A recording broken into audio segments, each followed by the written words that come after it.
Shalom adik-adik sekalian, bagaimana kabarnya hari ini? Pastikan kita semua luar biasa di dalam Tuhan. Nah, sebelumnya kami mengucapkan selamat Natal dan Tahun Baru untuk kita semua. Kiranya Tuhan memberkati dalam setiap apapun yang kita lakukan dan damai sejahtera Tuhan selalu melingkupi kita beserta keluarga. Nah, tetap jaga kesehatan, patuhi protokol kesehatan, dan jangan keluar rumah kalau nggak urgent banget. Oke? Nah, kemarin kita sudah belajar melalui Google Form ya, kita sudah belajar tentang resolusi. Apa sih itu resolusi? Banyak jawab tujuan, keinginan, entah 1 tahun, 2 tahun, atau 5 tahun ke depan, itu resolusi. Nah, banyak sekali dari adik-adik mungkin yang resolusinya tahun ini pandemi segera berakhir, bisa bertemu lagi, bisa PPA lagi, bisa sekolah lagi, bisa main-main lagi, bisa ke wisata lagi, ya seperti itu ya. Nah, banyak sekali dari adik-adik. Nah, hari ini kita akan belajar tentang menyinggung juga minggu-minggu lalu tentang vision of life. Vision, apa sih itu Kak Andre? Nah, coba kita percaya, vision atau visi. Visi ini adalah goal utama atau tujuan utama yang akan atau yang ingin dicapai oleh seseorang atau perusahaan. Nah, coba kita coba ya. Goal utama atau tujuan utama yang akan dicapai oleh seseorang ataupun perusahaan. Entah sekolah atau lain sebagainya, pasti memiliki visi atau misi. Nah, dari sini coba kita refleksikan adik-adik, atau coba kita ingat-ingat lagi, apa sih tujuan kita hidup? Apa sih tujuan kita ada sampai saat ini gitu loh? Apa sih? Mungkin ada yang belum tahu, ada yang udah tahu ya. Nah, atau kita ini ada hanya sekedar hidup atau sebenarnya kita ini malah belum menemukan misi atau yang Tuhan mau dalam kehidupan kita. Nah, kita sebagai anak Tuhan ini pasti memiliki satu misi atau visi yang sama, yaitu meninggikan dan memuliakan serta memberitakan Injil dimanapun kita berada. Pasti caranya berbeda-beda ya, entah Kak Andre, entah Sekar, entah Vini, entah Vike, entah Bagus, baik macam-macam. Tapi memiliki satu visi misi yang sama, tapi berbeda-beda caranya. Nah, adik-adik, kita ada sampai saat ini. Nah, bukan hanya sekedar hidup. Nah, coba kita garis bawah ya. Kita ada sampai saat ini bukan hanya sekedar hidup, sekedar ada, tetapi kita diciptakan, kita memiliki misi atau visi dan makna dalam kehidupan kita. Nah, dan kita harus cari dan tangkap apa yang Tuhan mau dalam kehidupan kita. Coba adik pahami ya.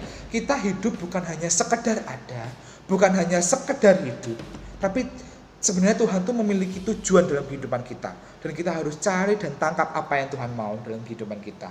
Bukan malah hidup sembrono, hidup karu-karuan, hidup yang di luar patternnya atau garisnya Tuhan, hidup yang gak berkenan di hadapan Tuhan, dan lain sebagainya. Bukan seperti itu. Kita di sini semua berharga. Amin.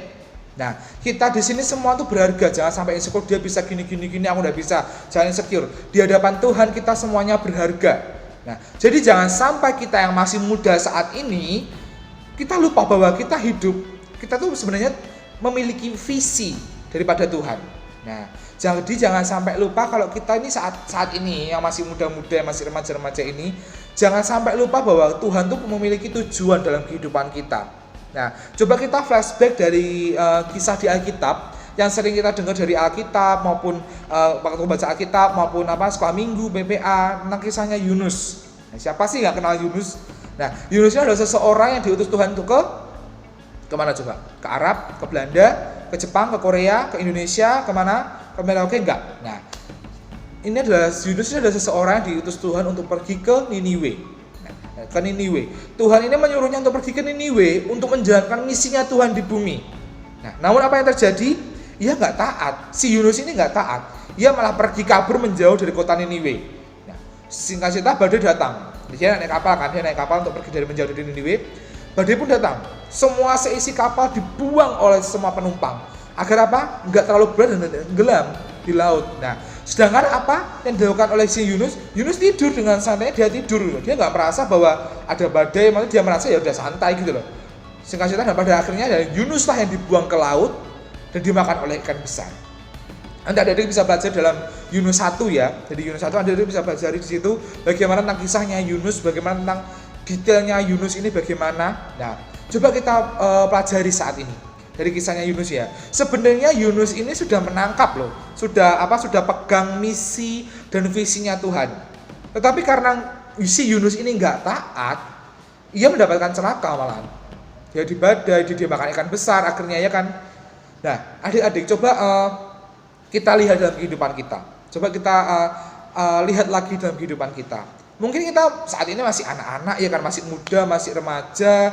Mungkin kita berpikir umur kita masih panjang, masih belumlah memikirkan itu, atau perjalanan kita masih panjang. Enggak adik-adik, enggak. Nah, tentang pengenalan visi dan misi Tuhan ini harus kita sadari sejak dini. Sejak saat ini kita masih muda. Karena masa muda ini kita tuh masih labil-labilnya, masih kita bimbang-bimbangnya, dan saat ini tuh kita waktunya untuk mengerti apa sih yang Tuhan mau dalam kehidupan kita. Jangan sampai terlalu lama baru kita sadar, dan akhirnya sebenarnya kita udah telat gitu loh, udah menyesalinya. Jangan sampai kita menyesalinya. Nah, kita sebagai anak muda saat ini kita harus sadar bahwa Tuhan tuh memiliki visi dalam kehidupan kita. Tuhan tuh memiliki kemauan dalam kehidupan kita. Nah, jadi kita tuh hidup bukan hanya sekedar ada, bukan hanya sekedar hidup, tapi kita harus cari dan tangkap apa sih yang Tuhan mau dalam kehidupan kita. Nah, coba kita renungkan, biar renungan hari ini kita bisa belajar tentang bahwa aku hidup bukan karena bukan karena ya udah aku hidup gitu. Aku dilahirkan aku hidup. Ya udah hopeless, enggak ada harapan. Aku hidup, ya udah hidup di jalan aja hidup gitu. Kedepannya apa? Enggak tahu. Bukan. Kita hidup sampai saat ini tuh semua karena anugerah Tuhan, semua karena kasih Tuhan, dan kita hidup harus tetap mencari apa sih yang Tuhan mau dalam kehidupan kita. Jangan sampai kita udah gede, kita udah tua baru sadar, oh visi misinya Tuhan tuh maunya ini loh sebenarnya, tapi kita udah nggak bisa lakuin, kita udah telat. Nah, kayak seperti itu. Jadi pembelajaran hari ini biarlah kita semakin hari semakin sadar bahwa sebenarnya kita tuh berharga. Kita berharga, Tuhan mengasihi kita, Tuhan masih menyayangi kita walaupun kita sering meninggalkan Tuhan. Nah, kita harus sadari bahwa Tuhan memiliki misi dan visi yang Tuhan taruh dalam hati kita. Dan saat ini tugas adik-adik bahwa harus menemukan dan menjalankan apa sih yang Tuhan mau dalam kehidupan kita. Seperti itu. Nah, mungkin ada yang sudah menemukan, ada juga yang belum menemukan. Bagi yang sudah, kalian diharap tetap pegang visi misi Tuhan, tetap pegang kuat visinya Tuhan di bumi ini, dan tetap terus jalankan. Nah, bagi yang ada yang belum, tetap dekatkan diri kepada Tuhan. Jangan bosan-bosan untuk baca Alkitab, karena melalui Alkitab juga kita bisa menemukan apa sih yang Tuhan mau. Di situ banyak sekali apa sih yang Tuhan mau dalam kehidupan kita. Oke, saat ini biarlah renungan pada hari ini menjadi penguatan untuk kita semua, menjadi refleksi untuk kita semua, untuk lebih sadar bahwa hidup kita sebenarnya berharga di mata Tuhan, dan Tuhan memiliki kemauan dalam kehidupan kita. Oke, mari kita berdoa. Tuhan, terima kasih Tuhan untuk saat ini. Tuhan, Engkau masih mengasihi kami, Engkau masih menyertai kami, Engkau masih membimbing kami, Engkau masih menyertai kami Tuhan dalam kehidupan kami Tuhan. Kami bersyukur Tuhan memiliki Allah seperti Engkau. Pada saat ini Tuhan bersyukur kami sudah belajar bersama-sama. Biar melalui setiap pembelajaran yang kami dengarkan, iman kami semakin hari semakin bertumbuh dalam Engkau, dan kami dapat dengarkan dan terapkan dalam kehidupan kami. Kami menyerahkan Tuhan bagi kami yang sudah menemukan keinginan-Mu dalam kehidupan kami Tuhan. Tetap pegang kendali kami, tuntun kami Tuhan, biar kami dapat menjalankan semuanya dengan baik sesuai dengan kehendak-Mu. Dan bagi kami yang ada yang belum menemukan, Engkau Tuhan tetap pegang kendali kami, taruh visi misi-Mu dalam hati kami, biar kami dapat tahu dan menemukan dan setelah menjalankan apa yang Tuhan mau dalam kehidupan setiap kami pribadi lepas pribadi Tuhan. Terima kasih Yesus, kami serahkan kehidupan kami ke depan dalam tangan kuasa-Mu, dan Engkau campur tangan kami. Di dalam nama Tuhan Yesus kami sudah berdoa. Amin. Oke, pembelajaran ini sudah selesai. Seperti biasa, pindah ke Google Form. Adik bisa mengisi pertanyaan di sana sebagai pengumpulan absen. Jadi jangan sampai nggak diisi. Oke, see you guys. God bless you.